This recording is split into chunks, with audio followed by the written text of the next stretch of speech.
دوپہر ڈھلنے کو تھی۔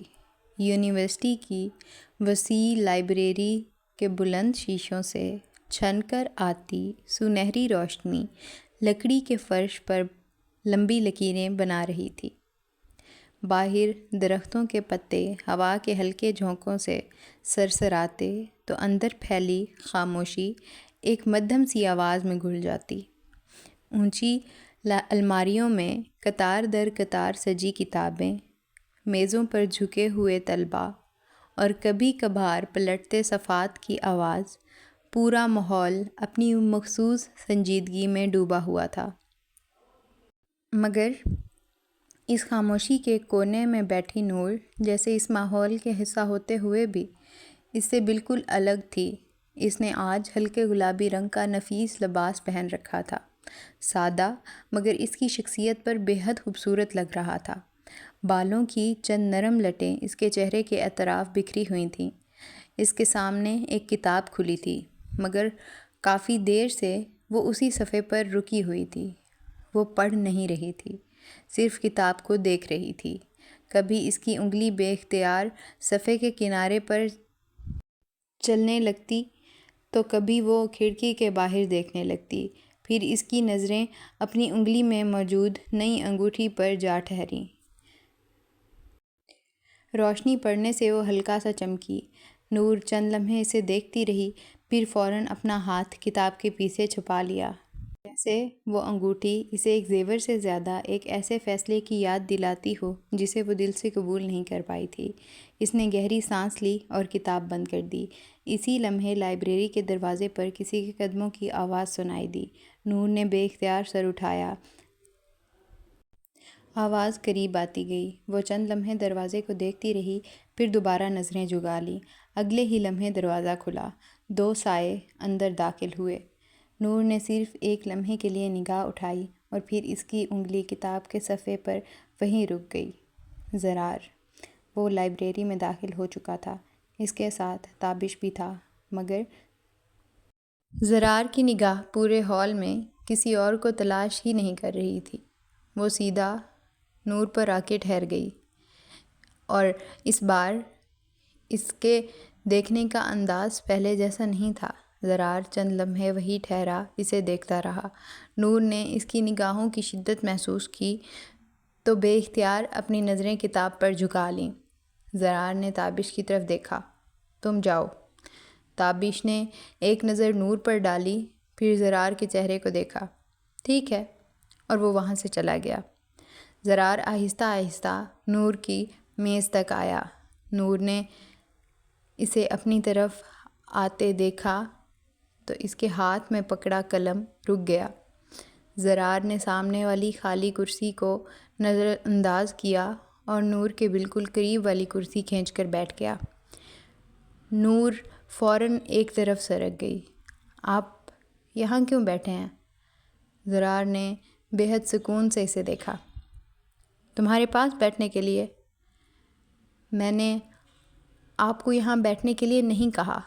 زرار کے لبوں پر ہلکی سی مسکراہٹ آئی۔ مجھے معلوم ہے۔ نور نے کرسی کھینچنے پیچھے کرنے کی کوشش کی۔ زرار نے کرسی کے کنارے پر ہاتھ رکھ دیا تو نور وہیں رک گئی۔ یہ کیا بدتمیزی ہے؟ زرار نے اس کی آنکھوں میں دیکھتے ہوئے دھیمے لہجے میں کہا تھا۔ بس یہ چاہتا ہوں کہ تم میرے سامنے بیٹھو، ہر بار مجھے دیکھ کر بھاگنے کی کوشش نہ کرو۔ نور نے سرد لہجے میں جواب دیا۔ میں آپ سے بھاگ نہیں رہی، تو پھر اتنا فاصلہ کیوں؟ نور اس بات پر خاموش ہو گئی تھی۔ زرار کی نظریں اس کے چہرے سے پھسل کر اس کی انگلی تک گئیں، وہی انگلی جس میں منگنی کی انگوٹھی چمک رہی تھی۔ تمہیں ایک بات یاد دلاؤں؟ نور نے محتاط نگاہوں سے اسے دیکھا۔ کیا بات؟ زرار نے آہستہ سے کہا۔ میں نے تم سے منگنی کی ہے۔ نور کے چہرے کے تاثرات بدل گئے۔ تم منگیتر ہو، تم منگیتر ہو میری نور۔ نور نے بے ضرری سے رخ دوسری طرف پھیر لیا۔ میں یہ بات نہیں بولی۔ اچھی بات ہے۔ زرار کی آواز میں عجیب سا اطمینان تھا، کیونکہ میں بھی نہیں بھولا۔ وہ ذرا سا اس کی طرف جھکا۔ نور فوراً پیچھے ہوئی۔ زرار کے چہرے پر ہلکی سی مسکراہٹ آئی۔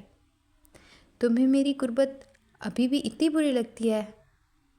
جی، اس سے زیادہ بری لگتی ہے، جواب فوراً آیا تھا۔ زرار کی مسکراہٹ ذرا مدھم ہوئی، پھر اس نے آہستہ سے نور کے ہاتھ کی طرف ہاتھ بڑھایا۔ اس کی انگلیاں انگوٹھی تک پہنچنے ہی والی تھیں کہ نور نے اپنا ہاتھ فوراً پیچھے کر لیا۔ اسے مت چھوئیں۔ زرار نے اپنا ہاتھ روک لیا۔ کیوں؟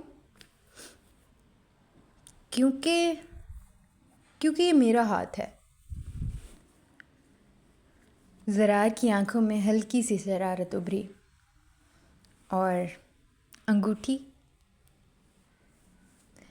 نور نے جواب نہیں دیا تھا۔ زرار نے دوبارہ اس کے ہاتھ کی طرف ہاتھ بڑھایا۔ اس بار نور نے اپنا ہاتھ میز کے نیچے کر لیا۔ آپ کو سمجھ کیوں نہیں آتی؟ زرار نے اسے غور سے دیکھا۔ سمجھ آ رہی ہے نور۔ پھر بار بار کیوں کر رہے ہیں ایسا؟ کیونکہ تم ہر بار مجھے روک دیتی ہو۔ نور ایک لمحے کے لیے خاموش رہ گئی، پھر اس نے کتاب بند کی اور کھڑی ہو گئی۔ میں جا رہی ہوں۔ وہ مڑی ہی تھی کہ زرار نے اس کا ہاتھ تھام لیا۔ نور رک گئی۔ ہاتھ چھوڑیں۔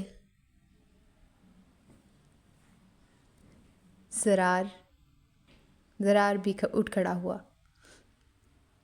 اتنی جلدی کیوں؟ مجھے آپ سے کوئی بات نہیں کرنی۔ زرار کی آواز اب سنجیدہ تھی۔ نور؟ وہ چند لمحے خاموش رہا۔ تم چاہے جتنی کوشش کر لو، اب میں تمہاری زندگی کا وہ شخص ہوں جس سے تمہیں ہر بار سامنا کرنا پڑے گا۔ نور کی آنکھوں میں غصہ ابھر آیا۔ یہ فیصلہ آپ نے کیا ہے، میں نے نہیں۔ اس نے پوری قوت سے اپنا ہاتھ چھڑایا۔ اس بار زرار نے اسے نہیں روکا۔ نور نے اپنی کتاب اٹھائی اور تیز قدموں سے وہاں سے نکل گئی۔ زرار وہی کھڑا اسے جاتا دیکھتا رہا۔ اس کے چہرے پر آہستہ آہستہ وہی پر اسرار مسکراہٹ واپس آ گئی تھی۔ دوپہر ڈھلنے لگی تھی۔ یونیورسٹی کے مرکزی دروازے کے باہر معمول کی چہل پہل جاری تھی۔ طلباء چھوٹے چھوٹے گروہوں میں باہر نکل رہے تھے۔ کچھ اپنی گاڑیوں کی طرف بڑھ رہے تھے اور کچھ سڑک کے کنارے کھڑے ایک دوسرے سے باتوں میں مصروف تھے۔ اس تمام ہجوم سے ذرا فاصلے پر ایک سیاہ رنگ کی گاڑی کھڑی تھی۔ اس کے ساتھ یاسر خاموشی سے کھڑا تھا۔ اس کی نظریں کبھی یونیورسٹی کے مرکزی دروازے پر اٹھتیں اور کبھی سڑک کی طرف چلی جاتیں۔ چہرے پر عجیب سی سنجیدگی تھی، جیسے وہ کسی فیصلے تک پہنچنے کی کوشش کر رہا ہو۔ کچھ دیر وہی پر اسرار شخص آہستہ سے چلتا ہوا اس کے قریب آیا۔ یاسر نے اسے آتا دیکھا مگر کچھ نہیں کہا۔ وہ گاڑی کے قریب آ کر رک گیا۔ چند لمحے یاسر کو دیکھتا رہا، پھر دھیمی آواز میں بولا، کیا سوچا یاسر؟ یاسر کی نظریں ایک لمحے کے لیے یونیورسٹی کے دروازے پر جا ٹھہریں، پھر اس نے گہری سانس لی۔ اس کے چہرے پر ایک ساتھ کئی جذبات آئے اور گزر گئے۔ پتہ نہیں، اس شخص نے غور سے اسے دیکھا۔ تم تو بہت پر اعتماد تھے۔ یاسر کے ہونٹوں پر ہلکی سی مسکراہٹ آئی، مگر آنکھوں میں الجھن برقرار تھی۔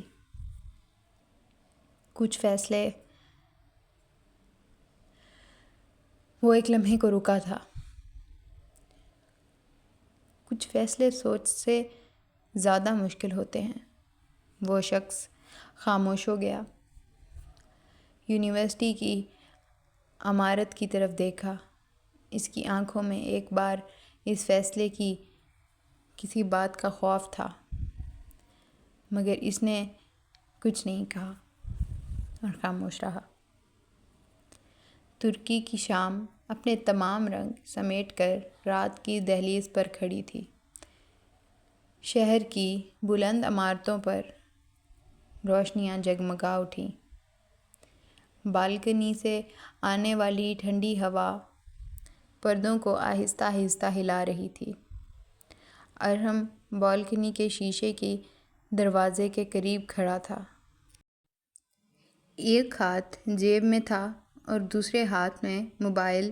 اسکرین پر ایک ہی نام کھلا تھا، نور۔ وہ کافی دیر سے اسی نام کو دیکھ رہا تھا۔ نہ کال کی، نہ کوئی پیغام لکھا، بس خاموشی سے اسکرین بند کر دی۔ اس نے آنکھیں بند کر کے ایک گہری سانس لی۔ دروازے کی گھنٹی بجی۔ ارحم نے چونک کر دروازے کی طرف دیکھا۔ دوبارہ گھنٹی بجی تھی۔ وہ آہستہ آہستہ دروازے تک گیا۔ جیسے ہی دروازہ کھولا، سامنے کھڑی شخصیت کو دیکھ کر ایک لمحے کے لیے واقعی حیران رہ گیا۔ کنشکا، تم؟ سامنے کھڑی لڑکی کے چہرے پر وسیع مسکراہٹ پھیل گئی۔ سرپرائز! اس کے ایک ہاتھ میں چھوٹا سا سوٹ کیس تھا اور دوسرے میں کافی کا مگ۔ جدید لباس اور بے فکر انداز اسے ارحم کے پرسکون ماحول سے بالکل مختلف بنا رہا تھا۔ ارحم نے بے اختیار سر ہلایا۔ تم یہاں کیا کر رہی ہو؟ کنشکا اندر آتے ہوئے بولی۔ ترکی ٹرپ پر آئی ہوں۔ وہ سوٹ کیس ایک طرف رکھ کے پورے اطمینان سے ارد گرد دیکھنے لگی، پھر مڑ کر ارحم کو دیکھا اور سوچا تمہیں بھی دیکھتی چلوں۔ ارحم کے ہونٹوں پر ہلکی سی مسکراہٹ آئی۔ تمہیں آنے سے پہلے بتانا چاہیے تھا، تب تو سرپرائز خراب ہو جاتا۔ وہ ہنستے ہوئے صوفے پر بیٹھ گئی، پھر چند لمحے ارحم کو غور سے دیکھتی رہی۔ اس کی مسکراہٹ آہستہ آہستہ مدھم پڑ گئی۔ تم ٹھیک تو ہو؟ ارحم نے نظریں چرا لیں۔ ہاں، میں ٹھیک ہوں۔ کنشکا نے فوراً بھویں اٹھائیں۔ یہ وہ والا ہے؟ یہ وہ والا ہاں ہے جس کا مطلب ہوتا ہے بالکل نہیں۔ ارحم خاموش رہا تھا۔ وہ اس کے قریب آ کر بیٹھ گئی۔ کیا ہوا ہے؟ نہیں، کچھ نہیں ہوا۔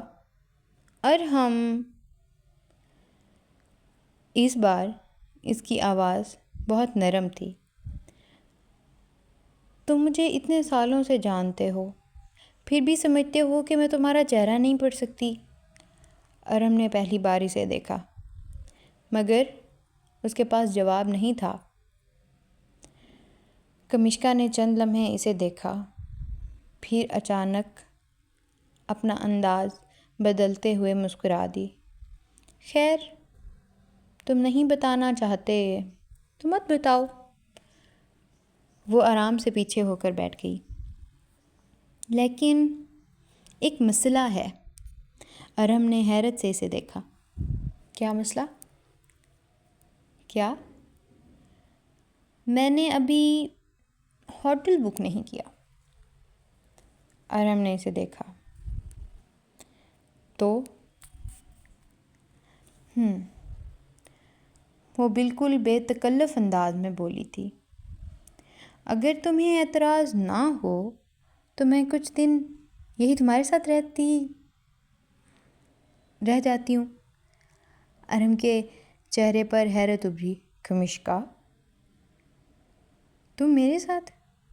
ڈونٹ وری بھائی، ڈونٹ وری، وہ فوراً سے بولی تھی۔ میں تمہیں ڈسٹرب نہیں کروں گی۔ پھر شرارتی انداز میں مسکرائی۔ ویسے بھی تم اتنے خاموش ہو کہ تمہیں ڈسٹرب کرنے کے لیے پہلے تو تم سے بات تو کروانی پڑے گی نا۔ ارہم کے چہرے پر بے اختیار ہلکی سی مسکراہٹ آ گئی۔ کئی دنوں بعد، مگر کنشکا نے وہ مسکراہٹ دیکھتے ہی کچھ محسوس کیا۔ مسکراہٹ خوشی کی نہیں تھی۔ یہ مسکراہٹ خوشی کی نہیں تھی، یہ صرف ایسی کوشش تھی جس سے ارہم اپنے اندر چھپے شور کو چند لمحوں کے لیے خاموش کرنا چاہتا تھا۔ کنشکا کی نظر اس کے ہاتھ میں موجود موبائل پر پڑی۔ اس نے کچھ نہیں پوچھا، بس آہستہ سے بولی، لگتا ہے کسی کو بہت مس کر رہے ہو۔ ارہم کے چہرے سے مسکراہٹ فوراً غائب ہو گئی۔ وہ اٹھ کر دوبارہ بالکنی کی طرف چلا گیا۔ کنشکا اسے دیکھتی رہی،